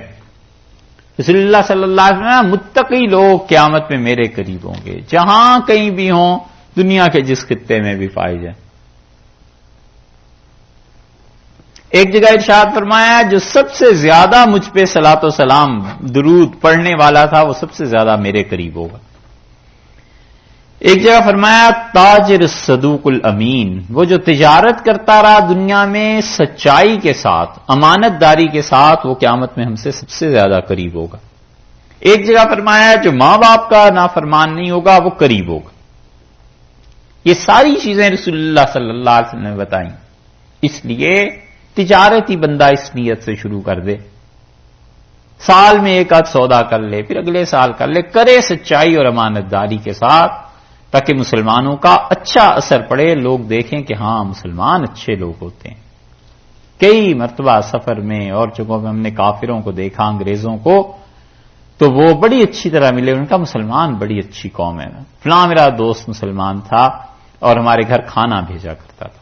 میں ایک گلی میں جا کے رہا، فلاں میرا دوست مسلمان تھا اور میرے جوتے ٹوٹ گئے تھے، اس نے مجھے نئے جوتے میرے لیے لے کے آیا اور کہا یہ آپ کو تحفہ دیتا ہوں. ایسی چھوٹی چھوٹی چیزیں، لیکن ان لوگوں کے ہاں وہ تصور نہیں نا بھائی چارے کا. یہاں تو باپ بیٹے کو اور بیٹا باپ کا روادار نہیں ہے، تو چھوٹے چھوٹے احسان پتہ چلتا ہے. لوگ کہتے ہیں بڑا اچھا تھا. تو مسلمان تاجر سچائی کے ساتھ تجارت کرے، امانت کے ساتھ، فرمایا قیامت میں میرے ساتھ ہی رہے گا. تو اس لیے تیسری بات یہ. چوتھی بات یہ ہو گئی کہ یہ انبیاء علیہ السلام، صدیقین، شہداء اور صالحین ہیں کون؟ یہ کیا چاروں درجات کا حصول فرد واحد کے لیے ممکن ہے؟ تو یہ ہو سکتا ہے. اللہ تعالی نے مثلاً حضرت یحییٰ علیہ السلام کے متعلق آپ پیچھے پڑھ چکے ہیں کہ من الصالحین، وہ نیک لوگوں میں سے تھے. اللہ نے فرمایا. حضرت عیسیٰ علیہ السلام کے متعلق بھی کہا ہے تو نبی وہ صالح تو ہوتا ہی ہوتا ہے، صدیق بھی ہوتا ہے اور شہید بھی ہو جاتا ہے. یہاں تک کہ رسول اللہ صلی اللہ علیہ وسلم نے اپنی وفات سے پہلے کہا کہ عائشہ وہ جو زہر دیا تھا نا مجھے خیبر میں یہودیوں نے، اس کی تکلیف ابھی مجھے محسوس اب تک ہو رہی ہے، اور واللہ وجدت انقطعت ابہری، خدا کی قسم یہ جو سانس کی نالی ہے یہ میری کٹ رہی ہے اس زہر کے اثر کی وجہ سے. اسی لیے حضرت عائشہ رضی اللہ عنہا فرماتی تھی کہ رسول اللہ صلی اللہ علیہ وسلم شہید تھے. امام زہری رحمۃ اللہ علیہ کی روایت میں آیا، ابن قیم نے زاد المعاد میں یہ نقل کیا. تو ممکن ہے چاروں درجے ایک میں جمع ہو جائیں. تو رسول اللہ صلی اللہ علیہ وسلم کا تو نبوت ہے ہی نہیں. باقی رہ گئے تین درجے، تینوں ایک میں بھی جمع ہو سکتے ہیں کہ صدیقیت کے مقام پہ کوئی آدمی فائز ہو جائے اور اسے شہادت بھی مل جائے، یہ بھی ہو سکتا ہے. اور صالح تو ہوگا ہی ہوگا کیونکہ صالح سب سے آخر پہ.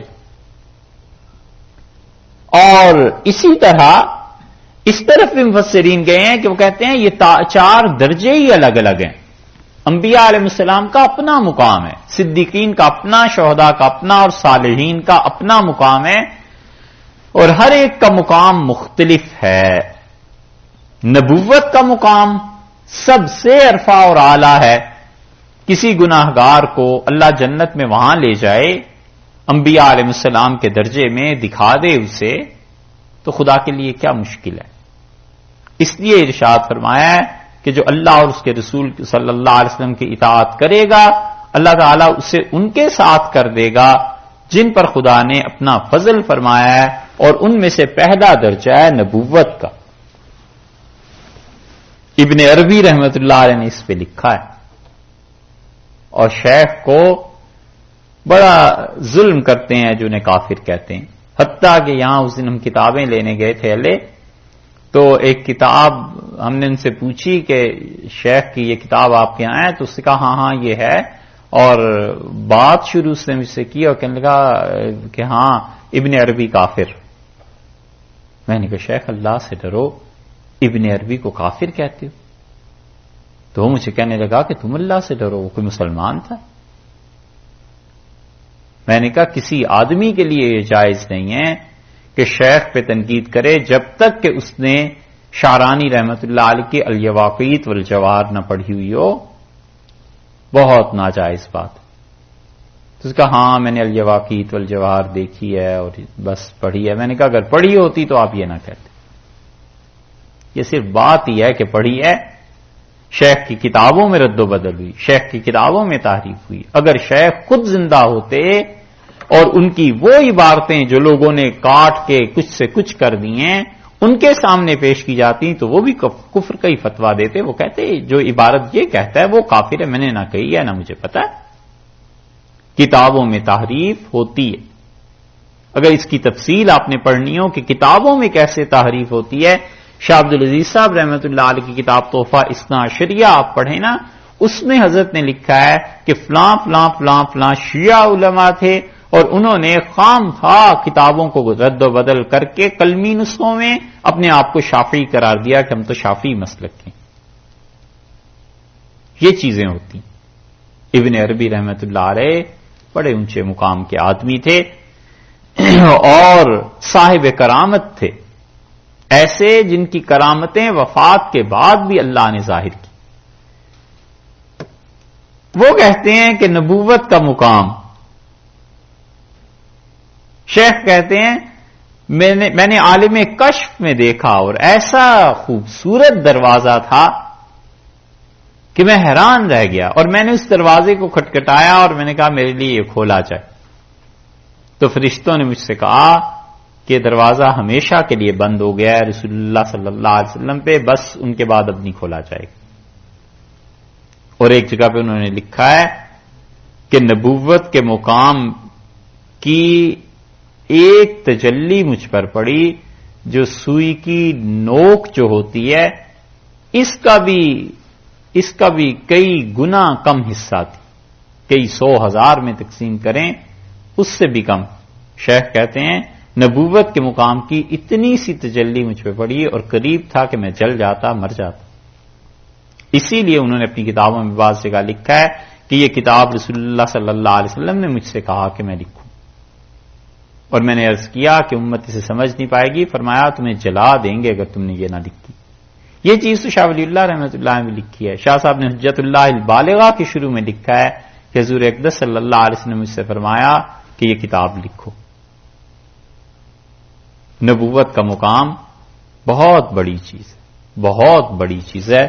نبوت خالص اللہ کا فضل تھی، اور اس پہ اگر تفصیل سے پڑھنا ہو تو اس پہ مجدد الفسانی رحمۃ اللہ علیہ نے اس کو لکھا ہے، اور بہت اچھا۔ اور مجدد الفسانی رحمۃ اللہ علیہ نے سرہند میں بیٹھ کے آج سے کتنے 400-500 برس پہلے وہ چیزیں لکھی ہیں، فلسفے کے اعتبار سے بھی۔ یہ کانٹ ہے نا، بہت مشہور فلسفی، یہ جب عقل پہ بحث کرتا ہے تو اس کی عقل کی مباحث پڑھ کے اندازہ ہوا۔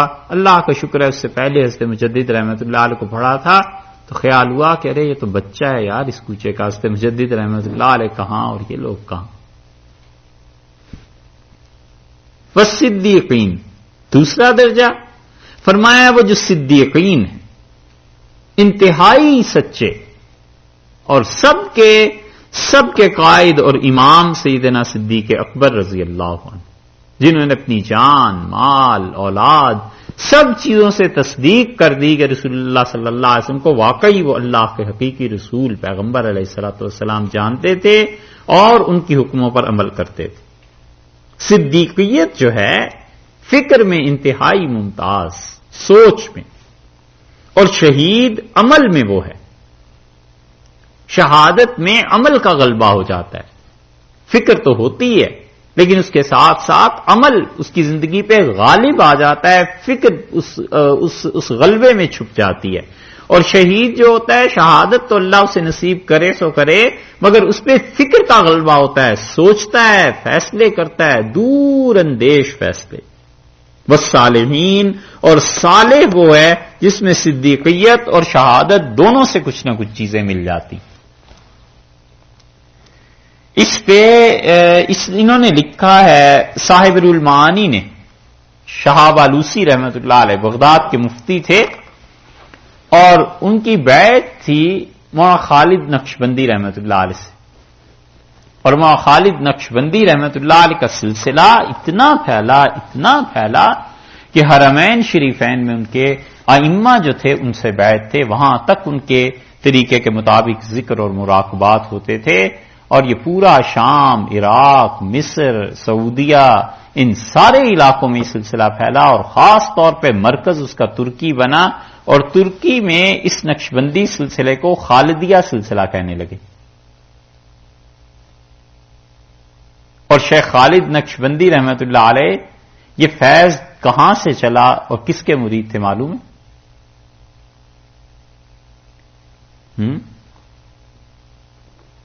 دلی کا فیض ہے، یہ ہندوستان کا اثر تھا، سمجھے؟ اس لیے ہم جب یہ جملہ سنتے ہیں تو کہتے ہیں آگ پڑے اس منہ میں جو کہتا ہے مسلمانوں کا کوئی کام نہیں، لا حول ولا قوت، ہندوستان کا تھوڑا مقام ہے، مسلمانوں کا تھوڑا مقام ہے یار، دل جلانے کی بات کرتے ہیں۔ مرزا مظہر جانے جانا رحمت اللہ علیہ دہلی میں تھے، اور خالد نقشبندی رحمت اللہ علیہ بغداد کے تھے، وہاں سے آئے تھے اپنی تربیت کے لیے، اور یہ دلی کا فیض تھا۔ مرزا مظہر جانے جانا رحمت اللہ علیہ کا اور یہ اتنا پھیلا ہے کہ لوگوں نے خود مولانا خالد نقشبندی کو مستقل صاحب سلسلہ قرار دیا. حضرت کے خلفاء میں 3-4 آدمی ایسے تھے جن کا بہت بڑا مقام تھا. مرزا مظہر جانا رحمۃ اللہ علیہ خلفاء میں ایک تو وہ قاضی ثناء اللہ صاحب جنہوں نے تفسیر مظہری لکھی، ایک مولانا غلام علی صاحب رحمۃ اللہ علیہ جو دلی میں تھے، اور مولانا غلام علی صاحب رحمۃ اللہ علیہ نے خط لکھا سید صاحب رحمۃ اللہ علیہ کے ماموں کو، سید احمد شہید رحمۃ اللہ علیہ کے ماموں کو، کہ آپ آئیے اور یہ میرا مرکز سنبھالیے. اور آخری خط میں لکھا ہے کہ اس خط کو تار سمجھیے اور جلدی آئیے اور میں سارا کرایہ دے دوں گا، میں اب جانے والا ہوں دنیا سے، میری جگہ سنبھالو. اور احمد سعید صاحب رحمۃ اللہ علیہ کے بعد شاہ ابو سعید صاحب رحمۃ اللہ علیہ آئے تھے، اور شاہ ابو سعید صاحب رحمۃ اللہ علیہ کے بعد خواجہ دوست محمد صاحب کندھاری رحمۃ اللہ علیہ نے وہ جگہ لی، اور دوست محمد صاحب کندھاری رحمۃ اللہ علیہ کے بعد وہ جگہ جو تھی وہ سراج احمد صاحب تھے رحمۃ اللہ علیہ، ان کے پاس آئی، اور ان کے خلیفہ تھے مولانا حسین علی صاحب رحمۃ اللہ علیہ جن کے ہم نے ذکر کیا تھا. کیا کیا بات آپ کو بتائیں. حضرت کے دوسرے خلیفہ یہ تھے خالد نقشبندی، اور پورے عالم اسلام میں اس واحد آدمی کا فیض پھیلا ہے اتنا کہ ہزاروں لوگ اپنی تربیت کے لیے ان کی خانقاہ میں جمع ہوتے تھے. مرزا مظہر جانا رحمۃ اللہ علیہ کے پاس یہ آئے تھے دلی، اور شاہ ولی اللہ صاحب رحمۃ اللہ علیہ اور مرزا مظہر جانا یہ ہم اثر ہیں. شاہ ولی اللہ صاحب رحمۃ اللہ نے جگہ لکھا ہے کہ اللہ تعالی نے پوری دنیا مجھے ایسے دکھائی ایک دن خواب میں کشف میں جیسے ایک ہاتھ ہوتا ہے، اور پھر میں نے اس میں اپنا شہر دیکھا دہلی، اور دہلی میں نے دیکھا چراغ ٹمٹما رہے ہیں، اور ایک چراغ ہے جو پوری قوت سے جل رہا ہے اور روشنی پھیل رہی ہے اس کی، ہر طرف میری ہتھیلی میں دنیا ہے اور ہر طرف دنیا میں اس کی روشنی پھیلی ہوئی ہے. تو میں نے پوچھا کہ یہ کون ہے؟ تو مجھے بتایا گیا کہ یہ مرزا مظہر جانا رحمۃ اللہ علیہ کا دل ہے. اس دل میں اتنا ایمان ہے کہ یہ پوری دنیا پہ اثر انداز ہوگا. ایسے آدمی تھے. خالد نقشبندی رحمۃ اللہ علیہ یہ ترکی میں پڑھے تھے، اور ترکی میں آستانہ جو ہے نا، کیا کس چیز کے بیان کریں. آستانہ کا بھی کمال ہے. بڑے بڑے حنفی فقہا وہاں پیدا ہوئے، بڑے بڑے لوگوں نے پڑھا اور پڑھایا، اور آستانہ میں یہ پڑھتے تھے، اور ان کے علم کی شہرت جوانی میں ہی دھوم مچ گئی کہ خالد ایک لڑکا ایسا ہے اتنا پڑھا لکھا ہے. جب پڑھ لکھ کے فارغ ہوئے تو خالد نقشبندی رحمۃ اللہ علیہ نے سوچا کہ اب کہیں جا کے جو کچھ پڑھا ہے اس کے مطابق عمل کرنا ہے، اخلاص پیدا کروں. تو عالم اسلام مختلف جگہیں گھومتے رہے کہ کوئی اللہ کا نیک بندہ مل جائے، لیکن جہاں جاتے تھے علم نہیں ٹکنے دیتا تھا. اس میں یہ کمی ہے، اس میں یہ کمی ہے، اس میں یہ کمی ہے. یہ علم جو ہے نا، اس کی یہ بھی تو ایک مصیبت ہے کہ کوئی نظر میں جچتا ہی نہیں. ہوتے ہوتے مدینہ منورہ گئے، اور مدینہ منورہ میں انہیں ایک شیخ مل گئے، بڑے کامل تھے. انہیں دیکھا تو چند دن ان کے ساتھ رہے، پھر ان پہ بھی اعتراض کیا کہ آپ میں تو یہ کمی. تو انہوں نے کہا بھائی جاؤ تم، لیکن تمہیں یہ بتاؤں کہ اس وقت پوری دنیا میں جو چیز تم تلاش کر رہے ہو وہ 2 ہی آدمی ہیں، ایک مصر میں ہے اور ایک ہندوستان میں. نہیں، انہوں نے کہا مدینہ منورہ میں کہ بھائی تم جاؤ اور تمہیں ایک نصیحت کروں. تو پڑھے لکھے تو تھے، ان کا حضرت نصیحت کیجئے. تو انہوں نے کہا کسی پہ اعتراض نہ کرنا، بس یہ کافی ہے، جاؤ. حج پہ آئے مکہ مکرمہ تو دیکھا ایک آدمی بیت اللہ سے ٹیک لگا کے پاؤں پھیلا کے بیٹھا ہوا ہے. تو طواف کر رہے تھے، اس کے پاس سے گزرے، انہیں بڑا برا لگا کہ خدا کے گھر میں ایسی بے تکلفی سے بیٹھنا. کہہ رہے دوسرے چکر میں گزرا، پھر مجھے برا لگا. پھر جب میں نے طواف پورا کیا تو میں آیا کہ انہیں سمجھاؤں کہ اللہ کا گھر ہے، کیوں ایسے بیٹھے ہوئے ہیں آپ. تو مجھے دیکھ کے بڑے ہنسے اور مجھے کہنے لگے وہ جو مدینہ منورہ میں میرے بھائی نے نصیحت کی تھی بس اتنی جلدی بھول گئے. تو میں سمجھ گیا کہ وہ جو انہوں نے نصیحت کی تھی انہیں کسی طرح اطلاع اس کی ہے. تو میں نے کہا آپ بتائیں کیا کروں. علم اتنا ہے کہ جہاں جاتا ہوں ہر ایک میں کچھ نہ کچھ نظر آتا ہے. تو انہوں نے کہا دو ہی آدمی ہیں دنیا میں، ایک مصر میں ہے اور ایک دہلی ہندوستان میں ہے، اور مصر والے اتنے بوڑھے ہو گئے ہیں کہ اب تمہاری تربیت مشکل ہے، ہندوستان چلے جاؤ. تو یہ اس زمانے میں ہندوستان آئے، دہلی پہنچے، اور دہلی پہنچ کے جو چیزیں انہوں نے دیکھی وہ ایک الگ داستان ہے. بڑے بڑے لوگوں کے متعلق انہوں نے بڑا کچھ لکھا ہے کہ میں نے دہلی میں دیکھا کیا. اور شاہ عبدالعزیز صاحب رحمۃ اللہ علیہ زندہ تھے، شاہ عبد القادر صاحب رحمۃ اللہ علیہ وغیرہ، یہ سارے بھائیوں کا بڑا نام ہو رہا تھا. خانقاہ میں گئے مرزا مظہر جانے جانا رحمۃ اللہ علیہ کے پاس اور ان سے بیعت ہو گئے. تو حضرت نے فرمایا بیعت تو کر لوں گا لیکن اس شرط پہ کہ آپ کسی سے ملیں گے نہیں. بس ان کا حضرت جو فرمائیں. تو ایک حجرہ حضرت نے دے دیا، فرمایا یہاں رہو اور جو میں کہتا ہوں بس کرتے رہو. 10 مہینے رہے اور شاہ عبدالعزیز صاحب رحمۃ اللہ علیہ خانقاہ پہ ملنے آئے. ان سے نام سنا ہوا تھا کہ علم بڑا ہے اس کے پاس. تو انہوں نے کسی سے کہا کہ شاہ صاحب سے عرض کیجئے کہ حضرت نے منع کر دیا ہے ملنے سے، اور سر کے بل چل کے آپ کے پاس آؤں گا جب حضرت نے اجازت دے دی کہ مل لوں لوگوں سے. 10 مہینے وہ رہے اور 10 مہینے کے بعد حضرت نے مرزا مظہر جانے جانا رحمۃ اللہ نے خلافت بھی دی اور فرمایا دہلی میں ہمارے اساتذہ ہیں، ان کے بیٹے ہیں، مشائخ ہیں، سب سے مل کے جاؤ. شاہ عبدالعزیز صاحب رحمۃ اللہ سے ملے اور شاہ صاحب نے بھی ان کی تاریخ لکھی. پھر یہ گئے بغداد. بغداد کا ایک محلہ تھا روم، اس میں رہتے تھے. اس نسبت سے خالد رومی مشہور ہو گئے ہیں. اب بھی ترکی جو ہے نا، ان ترکوں سے پوچھنا کہ سلسلے میں بیعت ہو تو بہت سے کہتے ہیں سلسلہ خالدیہ میں. وہ خالدیہ سلسلہ یہ ہندوستانی کا فیض ہے، یہیں کا، دہلی کا. انہوں نے اس آیت پر بحث ایک جگہ کی ہے.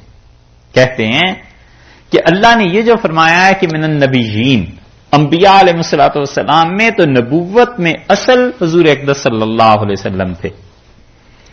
اور پھر کہتے ہیں کہ صدیقین جو کہا ہے تو صدیقین میں اصل حضرت ابوبکر رضی اللہ عنہ ہیں، اور جو بھی آدمی اس مقام پر پہنچے گا کبھی بھی اسے حضرت ابوبکر رضی اللہ عنہ سے ایک تعلق، ایک فیض ان کے قلب مبارک سے ضرور ملے گا. یہ باتیں کسی کی سمجھ میں آتی ہوں نہ آتی ہوں بھائی، ہم انہیں مانتے ہیں. صحیح ہے. اس لیے کہتے ہیں کہ بحث مباحثہ یہ چیزیں اب عمر بھی ایسی نہیں رہی. کہاں آدمی روز روز دیکھتا رہے چیزوں کو. ہم انہیں مانتے ہیں سب.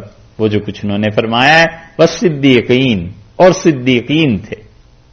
صحیح ہے. یہ بہت سی چیزیں نئی نئی تحقیقات آتی ہیں نا، تو اس میں ایک چیز یہ بھی ہوتی ہے کہ پرانوں سے ہم زیادہ پڑھ گئے، ایسے نہیں، پہلے بھی بڑے بڑے شعر ہوئے ہیں. شاہ عبد القادر صاحب رائے پوری رحمۃ اللہ علیہ کا ایک قصہ حضرت سناتے تھے. مولانا ابوالحسن علی ندوی رحمۃ اللہ علیہ فرماتے تھے خانقاہ میں ایک دن ظہر سے پہلے سو جایا کرتے تھے لوگ، ظہر میں اٹھتے تھے تو ایک دن ایک آدمی آیا اور اس نے کہا یہاں جو حضرت ہیں ان سے ملنا ہے. تو انہوں نے بتایا حضرت سوئے ہوئے ہیں.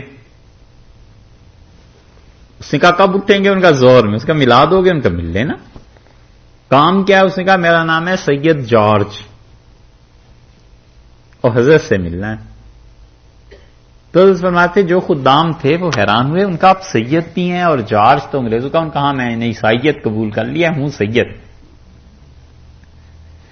ظہر کی نماز کے بعد حضرت سے ملے تو کہنے لگے حضرت میں سید ہوں، فلاں علاقے کا رہنے والا ہوں، جارج میرا نام ہے، میں نے عیسائیت قبول کر لی ہے اور آپ کے پاس حاضر ہوا ہوں کہ مجھ پر یہ اب کھلا ہے کہ اصل مذہب جو ہے وہ عیسائیت ہے، تو آپ عیسائیت قبول کر لیں. اور آپ جب عیسائیت قبول کریں گے تو آپ کے سارے مرید ہدایت کی راہ پہ آ جائیں گے. یہ ایسے ہی ہے، بس اسلام میں کچھ نہیں. حضرت نے فرمایا بھائی تم نے ہمارے ساتھ بڑا دھوکہ کیا، تم لوگوں نے بالکل ہمیں خراب ہی کر دیا. اس نے کہا حضرت میں تو پہلی بار آپ سے مل رہا ہوں، ہم نے کیا دھوکہ کیا؟ فرمایا بھائی پہلی بار تو تم مل رہے ہو یا نہیں مل رہے، تم لوگوں نے ہمارے ساتھ فراڈ یہ کیا ہے، دھوکہ یہ کیا ہے کہ ہم اچھے خاصے ہندو تھے. پہلے تم لوگ آئے اور تم نے مدینہ منورہ سے آ کے ہمیں یہ سمجھایا کہ اسلام اچھی چیز ہے، یہ مذہب قبول کر لو، تو ہم نے وہ مذہب چھوڑ کے یہ قبول کر لیا۔ اب تم انہی کی اولاد میں ہو، تم آ گئے اور اب ہمیں اتنی صدیوں کے بعد بتاتے ہو کہ اسلام ٹھیک نہیں ہے، عیسائیت قبول کر لو، تو اب یہ روز روز ہم سے نہیں مذہب تبدیل ہوتے، بس مرنے دو جس میں ہیں۔ اب تو بات یہی ہے کہ اپنے بزرگوں کو جو پڑھا اور دیکھا نا، اب احساس ہوتا ہے کہ ان جیسے آدمی نہیں رہے۔ آپ لوگوں کو کوئی کہے نا کہ مطلب آپ لوگوں کو دھوکہ ہو سکتا ہے کیونکہ آپ نے انسان دیکھے نہیں نا، تو جو ہمیں انسان سمجھتے ہیں ظاہر ہم نے انسان ہی نہیں دیکھے، تو انہیں کیا پتا یہ گدھا کیا کہہ رہا ہے۔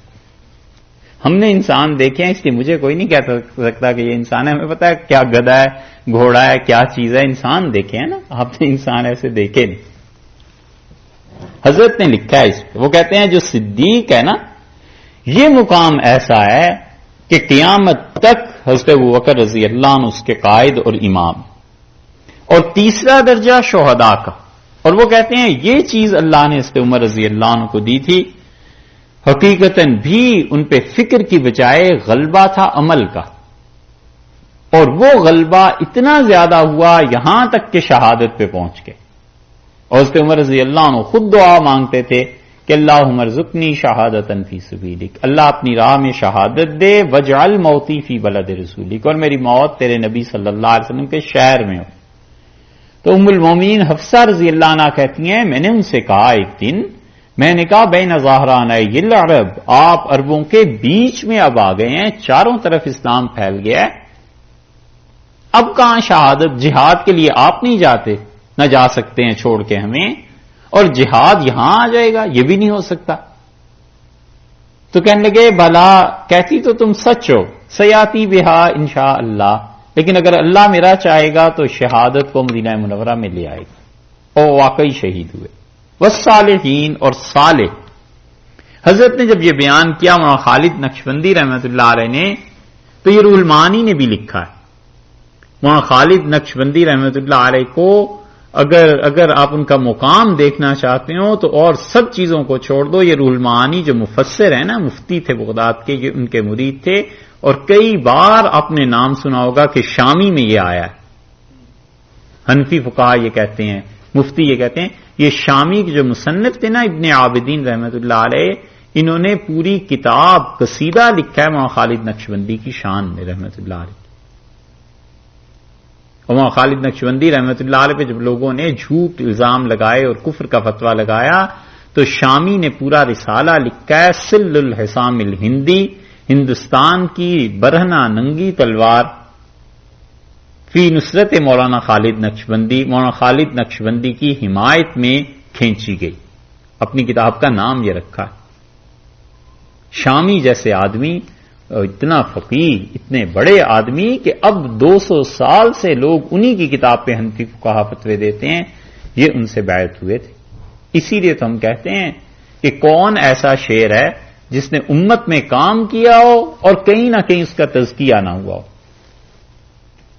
وہ کہتے ہیں صاحب المعانی کہ حضرت نے جب یہ بیان کیا صدیقیت پہ اور شہادت پہ، تو جو مرید حضرت کے تھے انہوں نے کہا حضرت پھر صالحیت کیا ہے؟ حضرت عثمان رضی اللہ عنہ کیا تھے؟ تو انہوں نے کہا صالحیت حضرت عثمان رضی اللہ عنہ میں تھی۔ ہاں اچھا ایک بات رہ گئی، انہوں نے کہا کہ نبوت تو حضور اقدس صلی اللہ علیہ وسلم کے ساتھ، اور صدیقیت جو تھی اس میں امامت حضرت ابوبکر رضی اللہ عنہ کی، اور شہادت میں حضرت عمر رضی اللہ عنہ، اور ولایت جس چیز کا نام ہے دنیا میں وہ سیدنا علی رضی اللہ عنہ کی تھی، اور سیدنا علی رضی اللہ عنہ کے ساتھ تعلق ولایت کا۔ تو مریدوں نے پوچھا حضرت پھر عثمان رضی اللہ عنہ کہاں گئے؟ تو انہوں نے کہا وہ اتنے بڑے آدمی تھے حضرت عثمان رضی اللہ عنہ کہ انہیں دونوں طرف سے حصہ ملا، جو ان کے پہلے خلیفہ تھے سیدنا عمر رضی اللہ عنہ میں شہادت ادھر سے آ گئی تھی، اور جو ان کے بعد کے خلیفہ تھے سیدنا علی رضی اللہ عنہ ان سے علم ادھر آ گیا تھا۔ تو انہوں نے کہا یہ دونوں چیزیں مل کے صالحیت بن گئی تھی، حضرت عثمان رضی اللہ عنہ کا مقام تھا، اور وہ کہتے تھے جتنے صالح لوگ ہیں انہیں حضرت عثمان رضی اللہ عنہ سے فیض پہنچتا ہے۔ وَحَسُنَ أُولَٰئِكَ رَفِيقًا، اور کیا ہی اچھی رفاقت ہے، بہت خوب رفاقت اللہ نے دی. یہ ان گناہ گاروں کے لیے جو صرف فرض پڑھتے ہیں. اس سے اندازہ کرو اللہ کا کرم کتنا ہے، اللہ کی مہربانیاں کتنی ہیں، عنایات کتنی ہیں. تو ارشاد یہ ہوا کہ وَمَن یُطِعِ اللَّهَ وَالرَّسُولَ، اور جو اطاعت کرے اللہ کی اور رسول صلی اللہ علیہ وسلم کی، وہ رہے گا ان لوگوں کے ساتھ جن پہ خدا نے انعام کیا ہے. ایک تو انبیاء علیہ السلام جن کا مرتبہ ختم ہو گیا حضرت صلی اللہ علیہ وسلم پہ، اور صدیقین وہ سارے لوگ جن پہ فکر، صحیح فکر کا غلبہ، والشہداء اور جن پہ عمل کا غلبہ، والصالحین جنہیں شہادت اور صدیقیت دونوں سے ان کے کچھ کچھ کمالات جنہیں نصیب ہوئے، ہم اس آدمی کو ان میں سے کسی ایک گروہ کے ساتھ کر دیں گے. وحسن اولئک رفیقا، اور یہ جو رفاقت ہے کیا ہی اچھی چیز ہے. ذالک الفضل من اللہ، اور یہ در حقیقت اللہ کی طرف سے فضل ہے. یہ جو اس گناہ گار کو دیا جا رہا ہے یہ اللہ کا فضل ہے. وکفی باللہ علیما، اور کافی ہے اللہ، بہت کافی ہے اللہ خبر رکھنے والا. یعنی اللہ تعالی جو ہے وہ سب چیزیں جانتا ہے، کیا کیا چیزیں کس کے مناسب حال ہیں. اس کو علم ہے کہ کسے صالحیت میں رکھنا ہے، کسے شہادت میں، کسے صدیقیت میں، اور کس آدمی کو اللہ تعالیٰ انبیاء علیہ الصلوۃ والسلام کے ساتھ جنت میں رکھے گا ان کے درجات کے مطابق، یا یہ کہ اللہ تعالیٰ وہاں اس کا آنا جانا ایسی چیزیں کر دے گا. تھوڑی دیر ٹھہرے بس ہیں 7-8 منٹ ٹھہر جائیے. 11:05 پہ شروع.